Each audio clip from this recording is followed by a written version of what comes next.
YSRCP party అబద్ధాలు చెప్పి 2019లో ప్రజల్ని మభ్యపెట్టి మోసం చేసి మరి వాగ్దానాలు చేసి అధికారంలోకి వచ్చింది. మద్యపాన నిషేధం అని చెప్పారు, మళ్ళా మద్యాన్ని ఏరులై పారిస్తూ ఉన్నారు. మామూలుగా అయితే అన్ని బ్రాండ్లు ఇంతకుముందు చాలా డీసెంట్గా ఉండేవి. ఇప్పుడు పూర్తిగా ఆ బ్రాండ్లేంటో దాని పరిస్థితులేంటో చీప్ లెక్కర్ల మీద పేర్లు రాయడం ఏంటో అవన్నీ కూడా ఎవరికి తెలియని, రోజుకొక మాట రోజుకొక పూటకొక వేషం వేసే పరిస్థితి ఉంది. వీళ్ళు ఎంత దారుణం అంటే మరి గవర్నమెంట్ షాపులు పెట్టారు, గవర్నమెంట్ షాపులు 8 గంటలకి ముయ్యాలా 9 గంటలకు ముయ్యాలా తెలీదు. జీవోల్లోనేమో 8 అని ఇస్తారు, కొత్త కొత్త జీవోల్లేమో 9 అని మారుస్తారు. వాళ్ళు సూపర్వైజర్లు అందరికీ కూడా 9 గంటల వరకు షాపులు ఉంచాలని మరి వాళ్ళకి ఇన్స్ట్రక్షన్లు ఇస్తూ ఉంటారు. మొత్తం ఆంధ్రప్రదేశ్ రాష్ట్రం అంతా 9 గంటల వరకు ఇన్స్ట్రక్షన్స్ ఇస్తే యలమంచిల్లో ఉన్న 4 ఏదైతే గవర్నమెంట్ షాపులు ఉన్నాయో అవి 8 గంటలకే మూసేయాలి. ఎందుకంటే అక్కడ ఒక నాయకుడు జగన్మోహన్ రెడ్డి గారు, ఇక్కడ కన్నబాబు రాజు గారు, ఆయనదే ఏం మాట్లాడాలన్నా ఏం చెప్పాలన్నా ఎమ్మెల్యే గారిది అంతా. ఆ విజువల్స్ అవన్నీ కూడా మేము ఒక 10-15 రోజుల నుంచి కూడా విత్ ప్రూఫ్స్ అన్నీ తీసుకున్నాం. అన్ని షాపులు విని పక్క ఉన్న షాపులు కూడా తీసుకున్నాం. ఆ ప్రూఫ్లన్నీ మా దగ్గర ఉన్నాయి. మరి ఇక్కడ చూస్తూ ఉంటే కన్నబాబు రాజు, ఇక్కడ ఎవరన్నా అడిగితే కన్నబాబు రాజు గారు బినామీ ఇంకో రాజు గారు, ఆయనే మొత్తం అంతా. ఈ షాప్ మరి నాకైతే మాకు ఏ రూల్లో నాకు తెలియదు, కానీ ఎనీ టైం ఎప్పుడు వెళ్ళినా కూడా మరి మందు దొరుకుతూ ఉంటుంది.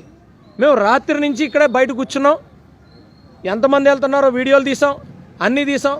నిక్కచ్చిగా వాళ్ళు పాపం నిసిగ్గుగా జాగ్రత్తగా అమ్ముకుంటున్నారు.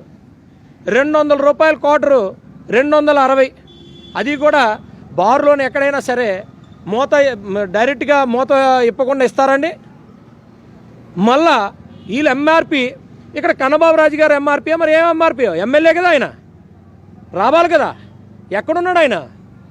ఇప్పుడు వచ్చారు వైఎస్ఆర్సీపీ నాయకులందరూ ఒక గుంపుగా ఒక 50 మందో 100 మంది వచ్చారు, వచ్చి తాళం వేసుకొని వెళ్తున్నారు. ఏంటిది? మీరు ఏం మాట్లాడుతున్నారు, ఏం చేస్తున్నారు? కనీసం ఏదైనా ఉందా? ఇంతకుముందు నాయకులు రోజా గారు, ఆర్కే రోజా గారు ఓ వీధి తిరిగేసి అమ్మల్ని మహిళలందరినీ కూడా ఓ అమ్మ మేమే రక్షించేస్తాం, మేమే అన్నీ చేసేస్తాం, మద్యాన్ని నిషేధించేస్తాం, అవి చేసేస్తాం, ఇవి చేసేస్తాం, రోడ్ల మీద ఎక్కి ఇచ్చేసారు. పొద్దున్నుంచి చూస్తున్నాను నేను, కొంతమంది పాపం మద్యం కోసం వస్తున్నారు. వాళ్ళ పరిస్థితి ఏంటంటే మీరు రాత్రి అయినా పొద్దున్నైనా ఫుల్గా పోస్తున్నారు. వాళ్ళు పూర్తిగా దానికి ఎడిక్ట్ చేసి మీరు చేసే పరిస్థితి మీకుంది. ఎక్కడికి వెళ్ళిపోయావమ్మా రోజమ్మా? ఏం చేస్తున్నావు? ఒక్క మాట కూడా మాట్లాడవేంటి? ఓ రోడ్లు ఎక్కేసి మహిళలను ఉద్ధరించినట్టు మాట్లాడేవుగా. ఒక పక్కనేమో హత్యలు జరుగుతున్నాయి, మానభంగాలు జరుగుతూ ఉన్నాయి. ఇక్కడే ఇదే యలమంచిలో మొన్న 3 రోజుల క్రితం 10 లక్షల రూపాయలు చోరీ అయింది. మీరు బార్లు, మీ మద్యం షాపులన్నీ కూడా బారులు తీసి 24 గంటలు అమ్మితే మరి నేరాలు జరగవా? దానికి ఎవరు బాధ్యత? ఒక పక్కేమో పోలీసులనేమో మీరు వాళ్ళని గులాంగిరి చేసుకుంటారా? మేమేమో ఇక్కడ వచ్చి కూర్చొని పోలీసు వారికి, ఎక్సైజ్ వారికి మేమేమో ఇచ్చేస్తూ ఉంటే, అడుగుతూ ఉంటే పోలీసు వారు వచ్చారు. పాపం ఇక్కడ టౌన్ ఎస్ఐ గారు ఏమో ఎక్కడికి వెళ్తే రూరల్ ఎస్ఐ గారు వచ్చి రుబాబు చేస్తున్నాడు నా మీద. అంటే ఏంటి? కన్నబాబు రాజు గారు ఇక్కడ వాళ్ళని సెక్యూరిటీగా ఉంచుకోవడానికి పోలీసు వాళ్ళని పెట్టుకున్నారా ఏంటిది? మామూలుగా ఈ నియోజకవర్గంలో ఎవరైనా ఒక వ్యక్తి ఎవరైనా వచ్చి నార్మల్ సిటిజన్ వచ్చి ఓటర్ కానీ సిటిజన్ కానీ వచ్చి మాట్లాడితే కనీసం వాళ్ళు మాట్లాడే పరిస్థితి లేకుండా రుబాబు చేసి వాళ్ళని అనగదొక్కుతారు. ఒక ప్రతిపక్షంలో ఉన్న నాయకుడిని నేను, ఎమ్మెల్యేగా నించొని ఓడిపోయిన నాయకుడిని నేను వచ్చి నించుంటే నన్నే జరిపించడానికి చూస్తారా? ఏంటిది? ఎక్కడి వరకు వెళ్తుంది? మీకు దమ్ము ధైర్యం ఉంటే, మీకు నిజాయితీ ఉంటే ఇమీడియట్గా దీన్ని సీజ్ చేయండి, ఇమీడియట్గా అధికారిని సస్పెండ్ చేయండి, మీ చిత్తశుద్ధి నిరూపించుకోండి. బోడిలింగం అంటే మంత్రులందరికీ పొడుచుకొచ్చిందా? ఎన్ని కుటుంబాలు పోతున్నాయి ఇక్కడ? ఎన్ని కుటుంబాలు? మీరు వేసే చీప్ లెక్కర్ల మీద ఎన్ని కుటుంబాలు పోతున్నాయి ఇక్కడ? తెలీదా మీకు? మీరేమో బోడిలింగము అంటే మీకు పొడుచుకొచ్చేసింది. ఆడపిల్లలు మానభంగాలు అవుతుంటే మీకు పొడుచుకు రాదు. ఒక్కసారి మా నాయకుడు బోడిలింగం అనగానే రోడ్లు ఎక్కేశారు, ముఖ్యమంత్రితో సైతం ఎక్కేసి మేము బోడిలింగం, వీళ్ళు. అరే అదే అదే సిన్సియారిటీ, అదే సీరియస్నెస్ మీరు ప్రజల గురించి ఎందుకు చూపించట్లేదు? ఎంతమంది ఈ మద్యంకి బానిసయ్యి ఎంతమంది చచ్చిపోతున్నారు మీరే కదా చెప్పారు. 2019 ముందు ఎలక్షన్కి వచ్చినప్పుడు మీరే కదా చెప్పారు. ఈ మద్యంలో వల్ల కుటుంబాలు రోడ్లు పడిపోతున్నాయని మీరే కదా చెప్పారు. ఎక్కడికి వెళ్ళారు? ఈరోజు ఆంధ్ర రాష్ట్ర ఆదాయంలో 16,000 కోట్లు మద్యం నుంచి తీసుకొచ్చి మీరు ఈరోజు నడుపుతున్నారు. అంటే ఏంటి మీరు చెప్పింది ఏంటి, మీరు చేస్తుందేంటి? మాట తప్పం మడం తిప్పం అని మాటలు మాట్లాడుతూ ఉంటారు. ఎన్ని మాటలు తిప్పుతున్నారు, ఎన్ని మడాలు తిప్పుతున్నారు, ఏం మాట్లాడుతున్నారు? ఇక్కడ ముఖ్యమంత్రి ఇంకో ముఖ్యమంత్రి ఉన్నాడు, షాడా ముఖ్యమంత్రి విజయసాయిరెడ్డి. కనపడలేదా విజయసాయిరెడ్డి? మీకోసం వచ్చాను నేను ఇక్కడికి.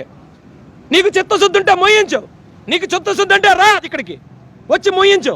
కబుర్లు చెప్పడం కాదు, పని మాట్లాడండి. మాటలు మాట్లాడకూడదు, పని మాట్లాడి చెయ్యాలి. అధికారులని వాళ్ళ నిస్సహాయతని అంటే మీరు ఎలాగైపోయారంటే జీతానికి పని చేస్తున్నారు కదా అధికారులని మీరు వాడుకుంటారా? మేము అధికారులను ఎవరిని ఇబ్బంది పెట్టాం. వాళ్ళ పరిస్థితి ఈరోజు పొయ్యిలో ఉన్నట్టు, పెనం వేయించి పొయ్యిలో పడినట్టు వాళ్ళని మీరు వాడుకుంటున్నారు, వాళ్ళతో మీరు సంపాదించుకుంటున్నారు. ఇది ఎక్కడ కరెక్టో అడుగుతున్నా. మీకు నిజంగా చిత్తశుద్ధి ఉంటే ముయ్యించండి. ఇక్కడ నేనే వచ్చా రాత్రంతా ఈ చల్లోని ఇక్కడే పడుకున్నా. నేనే వచ్చి ఆపరేషన్ మొత్తం ఈ సీక్రెట్ ఆపరేషన్ మొత్తం నేను తీసుకొచ్చా. ప్రజలకు తెలియాలి ఇది.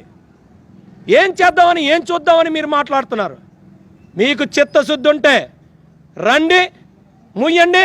అప్పుడు మాట్లాడిన అప్పుడు వరకు ఎవడన్నా మాట్లాడితే మీరు బోడిలింగాలే. మీ మంత్రులు బోడిలింగాలు, ఇక్కడున్న ఎమ్మెల్యే బోడిలింగం. మీ బోడిలింగాలకి ఇక్కడ ఒకడు భయపడేవాడు లేడు. ప్రజల కోసం పోరాటం చేసేది జనసేన పార్టీ, సుందరపు విజయ్ కుమార్, పవన్ కళ్యాణ్. రాసుకోండి. జై హింద్, జై జనసేన.